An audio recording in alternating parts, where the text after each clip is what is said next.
ఇందిరమ్మ ఇండ్ల పథకం కింద ఉమ్మడి కరీంనగర్ జిల్లాలో మొదటి గృహప్రవేశం రాజన్న సిరిసిల్ల జిల్లా కోనారావుపేట మండలం కొలనూరులో జరిగింది. కలెకుంట్ల రమణ, లక్ష్మణరావు దంపతులు కొత్తగా ఇల్లు నిర్మించుకున్నారు. గృహప్రవేశానికి ప్రభుత్వ విప్ ఆది శ్రీనివాస్ హాజరయ్యారు. ఇందిరమ్మ ఇల్లు రావడంపై లక్ష్మణరావు దంపతులు సంతోషం వ్యక్తం చేశారు. మరిన్ని డీటెయిల్స్ బాబు యాదవ్ అందిస్తారు. పేదల సొంతింటి కళ నెరవేర్చడానికి రాష్ట్ర ప్రభుత్వం ముందుకు వచ్చింది. గత కొన్నేళ్లుగా ఎవరైతే రాష్ట్రంలో పేదలు ఉన్నారో వాళ్ళందరికీ కూడా ఒక ఇందిరమ్మ ఇల్లు ఇవ్వాలని చెప్పి ఒక ప్రభుత్వం లక్ష్యం పెట్టుకుంది. ఆ లక్ష్యానికి అనుగుణంగానే ఇందిరమ్మ ఇల్లు నిర్మాణాలకు నిధులు మంజూరు చేసింది. దానిలో భాగంగా ఉమ్మడి కరీంనగర్ జిల్లాలోనే మొట్టమొదటి ఇల్లు గృహప్రవేశం జరిగింది. మనం ప్రస్తుతానికి రాజన్న సిరిసిల్ల జిల్లా కోనరావుపేట మండలంలో ఉన్నాము, గొల్లపల్లిలో ఉన్నాము. ఇందాకే ఒక గృహప్రవేశం జరిగింది ఇందిరమ్మలది. వారితో మాట్లాడే ప్రయత్నం చేద్దాం. అమ్మ నమస్తే. మొత్తానికైతే సొంత ఇంటి కళ నెరవేర్చుకున్నారు. ఎట్లా అనిపిస్తుంది? మంచిగా అనిపిస్తుంది. ఎన్ని రోజులు అవుతుంది ఇల్లు కోసం చూడబట్టి? 5 సంవత్సరాలు అవుతుంది. మేము ఇల్లు కట్టుకుంటామని కళలో కూడా అనుకోలేదు. ఇక కట్టుకుంటామని వచ్చిండ్రు. మా ఇల్లు కూలిపోయింది. మస్తు పాములు వచ్చినాయి ఇంట్లో కూడా. మేము కడతామని కూడా అనుకోలేము. ఇక పైసలు ఇస్తుండ్రు కదా కట్టుకుందామని సంతోషం కొద్దీ ఇల్లు కట్టుకున్నాం. ఇల్లు అయింది. వచ్చిండ్రు. అంటే గతంలో మీరు ఇల్లు కోసం ఏమైనా దరఖాస్తు పెట్టుకున్నారా? మరి మీకు అంటే గతంలో ఎట్లుండే గత ప్రభుత్వంలో? కట్టుకుంటామని అనుకోలేము. మా దగ్గర శక్తి లేదు కట్టుకునే అంత. మేము కట్టుకుంటామని అనుకోలే.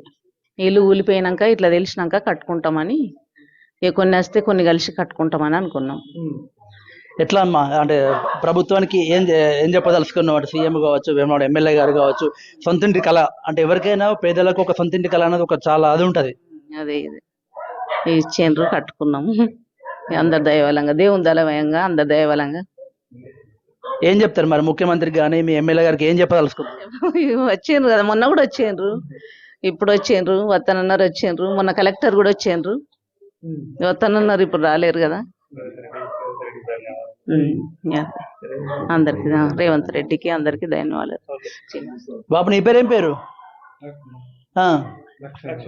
ఇల్లుందా అంతకుముందు? ఇప్పుడేనా ఉన్నది కానీ కోల్పోయింది సార్. కోల్పోతే ఈ ఇందిరమ్మ ఇల్లు వస్తుందని కట్టుకున్నాం. అది ఇంత కూలగొట్టి, లేకపోతే కూలగొట్టకూడదు. ఇందిరమ్మ ఇల్లు వస్తుందని కూలగొట్టినాం, కట్టుకున్నాం. ఎట్లా అనిపిస్తుంది మరి? ఇల్లు ఇచ్చారు కదా, ఏమనిపిస్తుంది? ప్రభుత్వానికి ఏం చెప్తావు? మంచిగా అనిపిస్తుంది సార్, మంచిగా అనిపిస్తుంది. మీరు మంచిగా చెప్తారు, మంచిగా అనిపిస్తుంది. ఓకే, మనతో పాటు రాష్ట్ర ప్రభుత్వ వైపు వేములవాడ ఎమ్మెల్యే ఉన్నారు. అసలు నిజవర్గంలో ఎన్ని ఇల్లు మంజూరయ్యాయి, ఎట్లా పేదలు గుర్తించే వారితో మాట్లాడేద్దాం. నమస్తే. మొత్తానికైతే పేదల కళను సాకారం చేసినారు. ఎట్లా అనిపిస్తుంది? ఇది ఇందిరమ్మ రాజ్యం అంటే పేదలందరికీ కష్టాలు ఉండేటువంటి ఆదుకునేటువంటి ఆలోచన ఉండేటువంటి ప్రభుత్వంగా మాటిచ్చింది ఈ కాంగ్రెస్ పార్టీ. ఎన్నికలకు ముందు పీస్ అధ్యక్షుని హోదాలో రేవంత్ రెడ్డి గారు ముఖ్యమంత్రి అయిన తర్వాత పేదలందరికీ ఇందిరమ్మ ఇల్లు ఇచ్చే కార్యక్రమంలో భాగంగా ఈ నియోజకవర్గాన్ని 3,500 ఇవ్వడం. ఈ కోనరావుపేట మండలం గొల్లపల్లి గ్రామ పంచాయతీ ముందుగా ఆదర్శ గ్రామంగా పైలట్ ప్రాజెక్టుగా ఎంపిక చేసినప్పుడు ఈ నిరుపేదలకు ఇల్లు కూలిపోయి ఉంది, సగము ఇల్లు కావాలంటే అప్పుడు మంజూరు చేసిన సందర్భంలో ఇల్లు నిర్మాణించి ఇప్పుడే మన లబ్ధిదారుల మాటల్లో ఆనందాన్ని చూసినాం. వారు అంటున్నారు అసలు మేము కళలో కూడా ఊహించలేము ఇల్లు నిర్మాణం చేసుకుందామని. ఇందిరమ్మ ఇల్లు 5 లక్షల రూపాయలు ఈ ప్రభుత్వం మంజూరు చేసింది కాబట్టి మేము ముందుకొచ్చి నిర్మాణం చేసుకున్నామని. ఈ విధంగా పేదల కళ్ళల్లో ఆనందం కనిపిస్తుంది, ఆనంద బాష్పాలు కూడా వస్తున్న సందర్భం. మేము ప్రొసీడింగ్ ఇచ్చిన రోజే కొంతమంది పేదలు అయితే అసలు మేము ఊహించలేమని వాళ్ళ పేర్లు ప్రకటన ఇచ్చినప్పటి నుంచి కూడా కళ్ళల్లోంచి ఆనంద బాష్పాలు వస్తూ ఈరోజు ఇది కదా పేదల ప్రభుత్వం అని ఈ ప్రభుత్వం చల్లగా ఉండాలని చెప్పి దేవుళ్ళు ఇచ్చిన సందర్భం. ఈ నియోజకవర్గంలో 3,500 ఇండ్లను గౌరవ ముఖ్యమంత్రి రేవంత్ రెడ్డి గారు, పొంగులేటి శ్రీనివాసరెడ్డి గారు కూడా నియోజకవర్గం వచ్చిపోయిన సందర్భంలో శరవేగంగా ఇంటి నిర్మాణాలు చేసుకుంటున్నారు పేదలు. ఇప్పటికే ఈ ఇల్లు పూర్తి కావడం జరిగింది. అనేక గ్రామాల్లో బేస్మెంట్ లెవెల్ కూడా పూర్తి కావడం, గడపను కూడా పెట్టుకున్న సందర్భం. మధ్యలో ఆషాఢ మాసం రావడం వల్ల కొంచెం స్లో జరిగింది, కానీ ఇప్పుడు మళ్ళీ శ్రావణ మాసం వచ్చిన తర్వాత కూడా అనేక మంది పేదలు ఇల్లు నిర్మించుకుంటున్నారు. అంటే పేదలు పదిలంగా అల్లుకుంటున్నట్టుగా ఇల్లు నిర్మాణం చేసుకుంటారు. మొన్న వాళ్ళు పదిలంగా అల్లుకున్న మా ఇందిరమ్మ ఇల్లు అని చెప్పాను కూడా.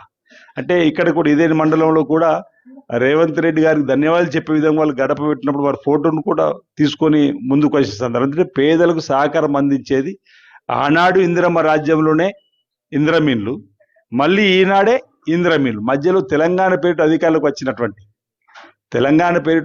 వచ్చినటువంటి టీఆర్ఎస్ పార్టీ బీఆర్ఎస్గా పేరు మార్చుకున్న తప్ప పేదలకు ఒక్కటి కూడా ఇల్లు ఇవ్వలేదని చెప్పని నాడు బీఆర్ఎస్ ప్రభుత్వం డబుల్ బెడ్రూమ్ ఇస్తామని చెప్పేసి మోసం చేసింది. కానీ మేము ఇచ్చిన మాట ప్రకారం ఇందిరమ్మ ఇల్లు లేని ఊరును చూపిస్తాము, లేని ఊరు మేము ఓట్లు అడగమని చెప్పేసి ఒకవైపు ప్రభుత్వం చెప్పిన మాట ప్రకారమే ఒక ఇందిరమ్మ ఇల్లు అయితే మంజూరు చేసింది అని చెప్పవచ్చు. ఇది ఇక్కడ ఉన్న పరిస్థితి. కెమెరా పర్సన్ రాజేందర్తో బాబు యాదవ్, V6 న్యూస్, కొల్నూరు.